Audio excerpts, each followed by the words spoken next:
آج یہ جو اتحادی حکومت ہے وہ اپنی مدت پوری کر رہی ہے، یعنی اسمبلی جو ہے ویسے تو مدت پوری ہونے میں ابھی بھی 3 سے 4 روز باقی ہے. اس سے پہلے اسمبلی ریزولوشن کی جو سمری ہے تیار کر لی گئی ہے، کسی بھی وقت صدر مملکت کو بھیج دی جائے گی، ارسال کر دی جائے گی. الوداعی خطابات بھی ہو گئے. $1 بلین کویسچن یہ ہے کہ کیئر ٹیکر پرائم منسٹر کون ہوگا. ہمیں یہ بتایا جا رہا تھا کہ آپ کو اتنی جلدی کیا ہے، ہم جانے سے پہلے اناؤنس کر کے جائیں گے. لیکن آج پرائم منسٹر بھی بتا رہے ہیں اور لیڈر آف دا اپوزیشن بھی یہ بتا رہے ہیں کہ ہمارے پاس ابھی 3 دن تو ہیں کنسلٹیشن کے، تو ہم کر لیں گے. راجہ ریاض صاحب آج بھی مصروف ہیں، تو یہ ابہام کیوں ہے؟ اتنی انسرٹنٹی کی وجہ کیا ہے؟ دیکھیں، لطیفہ تو یہ ہو رہا ہے. پہلی بات تو یہ کہ اس کو وقت آپ حالات کی ستم ظریفی کہیں کہ کنسلٹیشن پروسیس میں اپوزیشن لیڈر جو ہیں وہ راجہ ریاض صاحب ہیں. اور راجہ ریاض صاحب، وہ ایک علیحدہ سے بحث ہے کہ راجہ ریاض صاحب کن کی وجوہات کی یا کس وجہ سے ہیں. عمران خان صاحب کی وجہ سے ہیں، ان کی غلط پالیسیز اور ان کے غلط انداز سیاست کی وجہ سے ہیں. لیکن اس کے باوجود چونکہ ہمارے ہاں جو سسٹم بنا ہوا ہے اس میں اپوزیشن لیڈر اور وزیر اعظم نے یہ کنسلٹیشن کرنی ہوتی ہے، اور وزیر اعظم کو اپوزیشن لیڈر جن کا نام راجہ ریاض ہے وہ ٹائم نہیں دے رہے. یہ اپنی جگہ کے اوپر ایک بہرحال لطیفہ ہے. ڈیو رسپیکٹ، مطلب میں اردو کے اب بڑا پاسداری کرنے والا آدمی ہوں اور کرنی بھی چاہیے. اچھا، لیکن دیکھیں کہ راجہ ریاض صاحب جو ہیں وہ، اگر آپ ان کی پرسنالٹی کا جائزہ لیں تو راجہ ریاض صاحب اتنے مطلب جس کو ہم کہیں کہ اتنی دیدہ دلیری ان کی طبیعت کے اندر نہیں ہے کہ وہ شہباز شریف جیسے ایک پارٹی کے سربراہ کو، جن کی پارٹی کی وہ ٹکٹ کے اوپر اگلا الیکشن لڑنا بھی چاہتے ہوں، جس کا وہ اظہار بھی کر چکے ہوں، ان کو وہ کہیں کہ میرے پاس ٹائم نہیں ہے. تو بیسیکلی تو یہ معاملہ ہے بہت سادہ سا، الجھا ہوا نہیں ہے. معاملہ سادہ سا یہ ہے کہ شہباز شریف صاحب بھی برائے نام ہی کنسلٹیشن ہونی ہے ان کی، اور راجہ ریاض صاحب کی بھی جو کنسلٹیشن ہونی ہے یا پروسیس میں جو ان کا حصہ ہے وہ بھی برائے نام ہے. یہ فیصلے جو ہیں یہ 3 کل ملا کے لوگوں نے کرنا ہے. یہ فیصلہ یا یہ فیصلے، جن میں سے ایک فیصلہ وزیر اعظم کا ہے کہ نگران وزیر اعظم کون ہوگا. یہ شخصیات ہیں جناب نواز شریف صاحب، جناب آصف علی زرداری صاحب اور جناب چیف آف آرمی اسٹاف. کہ رسمی جو کنسلٹیشن ہے وہ تو لیڈر آف دا ہاؤس اور لیڈر آف دا اپوزیشن کی ہوتی ہے، اور یہی کانسٹیٹیوشنل ہے کہ لیڈر آف دا ہاؤس اور لیڈر آف دا اپوزیشن مل کے فیصلہ کریں گے کہ کیئر ٹیکر پرائم منسٹر کون ہوگا. لیکن آپ یہ کہہ رہے ہیں کہ وہ لوگ، ان میں سے ایک آصف علی زرداری ہی ہیں جو شاید اس پارلیمنٹ کا حصہ ہے، اس کے علاوہ سابق وزیر اعظم نواز شریف صاحب بھی پارلیمان سے باہر ہیں، اور اس کے علاوہ اسٹیبلشمنٹ یہ chief of the army staff, obviously ان کا بھی کوئی الیکٹڈ مینڈیٹ تو نہیں ہے.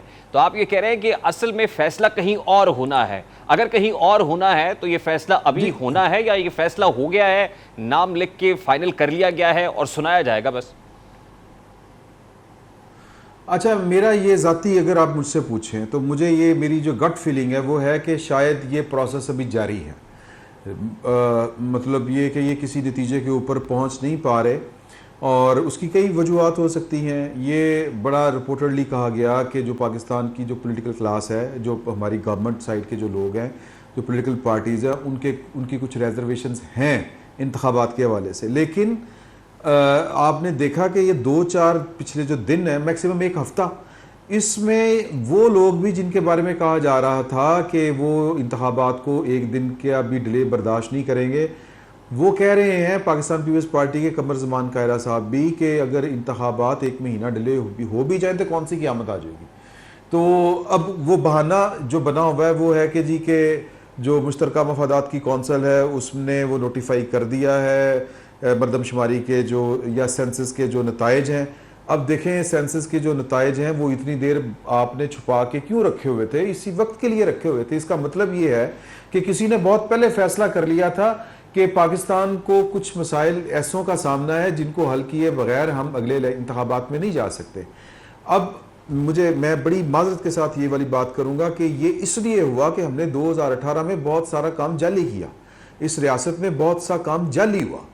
مثال کے طور کے اوپر میں ویسے پارلیمان کا توہین کرنے والا آدمی نہیں ہوں، ہمیں کرنی بھی نہیں چاہیے، لیکن یہ جو پارلیمان ہے اس کو اگر آپ تھوڑا سا اس پر غور کریں، جس کی آج میعاد ختم ہونے جا رہی ہے یا کر دی جائے گی، پوری کر دی جائے گی، وزیر اعظم صاحب سمری بھیج دیں گے صدر مملکت کو، اپنی جگہ دیکھیں کے اوپر یہ ہیں. اعتراف تو بلاول ہمیں بھٹو بہت صاحب برا- نے یہ پارلیمان کے فلور پر بھی 2 روز پہلے کر لیا نا کہ 16 مہینے کی اس مدت کے اندر ہم اداروں کی انٹرونشن یا مداخلت کو کم نہیں کر سکے, جو اٹ سیلف میرا خیال ہے کہ ایک ناکامی ہے, کیونکہ یہ سب سویلین سپریمیسی کی جنگ لڑ رہے تھے اور پھر پارلیمان کو مضبوط دیکھنا چاہتے تھے, اداروں کی مداخلت کم کرنے کی بات کرتے تھے, اداروں کو بھی نیوٹرل دیکھنا چاہتے تھے, تو اٹ سیلف یہ تو تسلیم کر لیا گیا ہے. دیکھیں جب یہ تسلیم ہو گیا ہے, یہ ہو بھی نہیں سکتا تھا, جی تو اب اس کے بعد یہ ہو بھی نہیں سکتا تھا. اس کی جی عمران شفقت صاحب, میں عرض یہ کر رہا ہوں, جو بلاول بھٹو زرداری صاحب جن ٹارگٹس کی بات کر رہے ہیں, یہ ہو بھی نہیں سکتا تھا, کیونکہ یہ گورنمنٹ جس وطن سے پیدا ہوئی ہے, جس پارلیمان کے بدن سے, اس پارلیمان کو یہی گورنمنٹ جو تھی وہ کہہ رہی تھی کہ یہ جعل سازی ہے, یہ دھاندلی کے ذریعے پارلیمان بنی ہوئی ہے. تو لہٰذا یہ میں جو ٹرو اسپرٹ ہوتی ہے کسی بھی باڈی کی, وہ اسپرٹ اس میں نہیں تھی. تو اس لیے یہاں پر جنہوں نے پہلے فیصلے کیے تھے انہوں نے ہی ان فیصلوں کو انڈو کیا. جہاں تک اعترافات کی بات ہے تو یہ اعتراف تو بہت پہلے ہو چکا ہے, یعنی پچھلے سال اپریل کے آخر میں 12 اپریل تھا میرا خیال, یا 14 اپریل تھا کہ D G I S P R اور D G I S I کی پریس بریفنگ تھی, اگر آپ کو یاد ہو. جی تو اس میں بڑے اعترافات ہوئے تھے. تو وہ اعتراف یہی تھا کہ یہ سارا کچھ بائی ڈیزائن تھا. تو جو بائی ڈیزائن جو پارلیمان جس طرح کی تشکیل دی گئی تھی, اس پارلیمان سے اتنی ہی خیر برآمد ہو سکتی تھی جتنی ہو گئی. نہیں تو آپ اب کو لگتا فیصلے ہے, جہاں پر ہونے ہیں. اور تو عمران شفقت صاحب آپ کو لگتا ہے, قطع کلامی کے لیے معذرت, کہ ابھی جب یہ پولیٹیکل سٹیک ہولڈرز کے ہاتھ سے معاملہ نکلے گا, کیئر ٹیکر سیٹ اپ آئے گا, تو کہیں نہ کہیں انسیکیورٹی ان کے ذہنوں میں بھی ہے.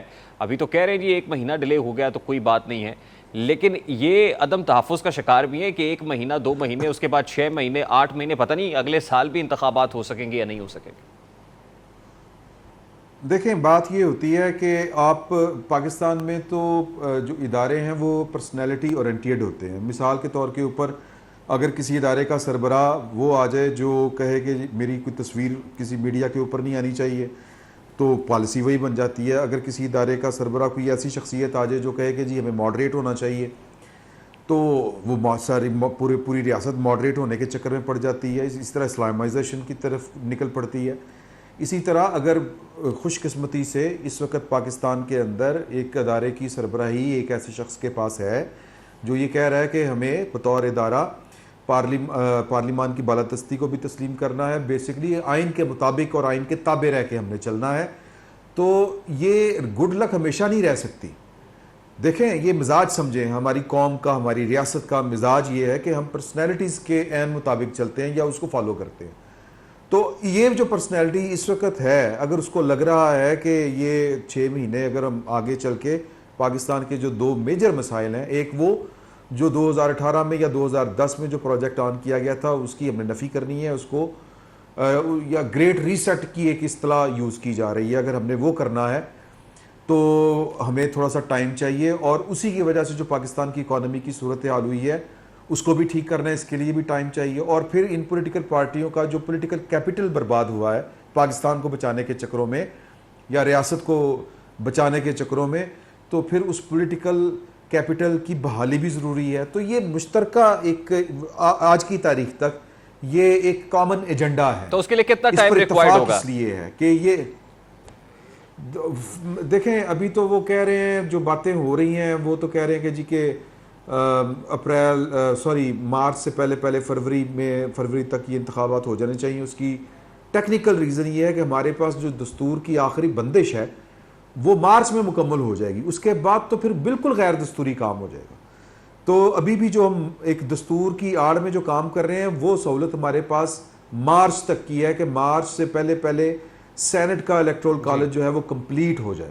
اگر ہم مارچ سے آگے جاتے ہیں تو جو ایک دستوری ایک آپ کہیں کہ ہمارے پاس جو ایک آڑ ہے وہ ختم ہو جائے گی, پھر تو بالکل غیر دستوری کام ہو جائے گا. تو میرا خیال ہے کہ یہ سب لوگ اوائڈ کریں گے اور یہ دستور کو فالو کرنے والے لوگ ہیں اور گنجائش نکال رہے ہیں دستور کے مطابق. ورنہ پاکستان میں تو ایمرجنسی پلس بھی لگے ہیں, پاکستان میں مارشل لا بھی لگے ہیں, ہمارے لیے کوئی نئی چیزیں نہیں ہیں.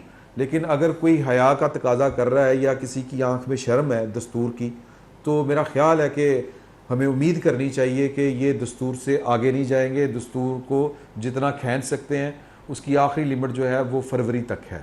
ٹھیک عمران شفیق صاحب، یہ اس وقت پولیٹیکل سٹیک ہولڈرز کے مابین ڈیڈ لاک کہاں ہے؟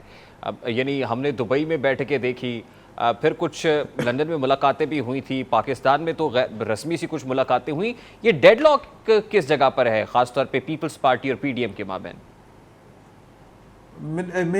میرے پاس نہ تو انفارمیشن ہے اور نہ مجھے لگ رہا ہے. انفارمیشن میرے پاس جو ہے وہ پازیٹیو ہے کہ یہ سب ایک پیج کے اوپر ہے.